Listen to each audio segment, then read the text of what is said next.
আজ বেরিয়ে পড়েছি বন্ধুরা বাসন্তী পুজো উপলক্ষে ঠাকুর দেখতে। তো চলো, ভিডিওটা কিন্তু স্কিপ করলে কিছু বুঝতে পারবে না, তোমরাও দেখতে থাকো। এই তো চলে এলাম, তো তোমরা দেখতে থাকো পুরোটাই।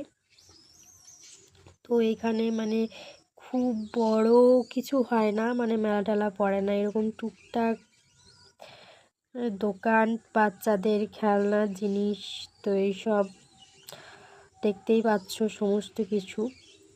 এখানে আমাদের একটা আশ্রমে হয় এই বাসন্তী পূজা।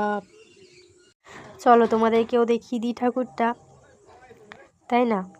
তো দেখে নাও ঠাকুরটা। আমি আর ভেতরে প্রবেশ করলাম না, কারণ আবার জুতো টুতো খুলতে হবে, বিরক্ত, এই জন্য এখান থেকেই তোমরা দেখে নাও।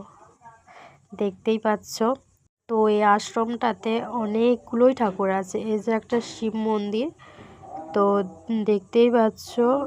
আমি কিন্তু ভেতরে ঢুকলাম না, তোমরা বাইরে থেকেই দেখো। তো এই যে শিব মন্দিরটা, তো আরও ঠাকুর আছে, এই যে নিতাই গৌড়ের।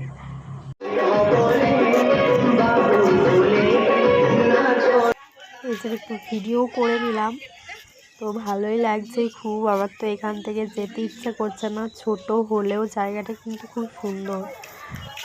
বেশি কিছু হয়নি, কিন্তু তাও জায়গাটা কিন্তু খুবই সুন্দর।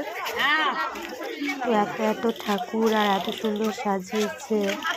আর আজ তো নবমী, আমরা অষ্টমীর দিন আসতে পারিনি। অষ্টমীর দিন যাব বলে ঠিক করেছিলাম, কিন্তু যাই হোক কোনো কারণে কিন্তু আমার যাওয়া হয়নি। এই যে আর একটা ঠাকুর মন্দির, আর এই যে বাচ্চাদের জন্য এই ছোট ছোট খেলনা সদগুলো দেখতেই পাচ্ছ। তো চলো এবার কিছু খাওয়া যাক। তো খাওয়ার জন্য তো দেখছি যে কোথায় যাব। এখানে সেরকম বড় কিছু দোকান টোকান বসেনি, এরকম ফুচকা, চাট, পাঁপড় এইসবের মানে দোকানগুলো ছিল। তো দেখা যাক কোথায় যাওয়া যায়। তো এই যে চাট নিয়ে নিলাম, তো আমার চাট খেতে ভালো লাগে না। তো এই যে দেখতে পাচ্ছ মাম্মামও খেয়ে নিচ্ছে। তো আমি লাস্ট অবধি কিন্তু খাইনি চাটটা, মাম্মামকে দিয়ে দিয়েছিলাম, কারণ আমার একটুও ভালো লাগছে না। তো তারপরে চটপটির দোকান চলে এলাম। তো এই যে চটপটির দোকানে এসে দেখছি মানে চটপটি হবে, কিন্তু লঙ্কা, শসা, পেঁয়াজ কিচ্ছু দেওয়া হবে না। তো বললাম যে না, নেবো না, তো বাদাম দিয়ে দাও। তো বাদাম নিয়ে নিলাম। তো নুন ছাড়া তো বাদাম খেতে ভালো লাগে না, তাই বিট নুনটা দেয়নি, বললাম তুমি বিট নুনটাও দিয়ে দাও।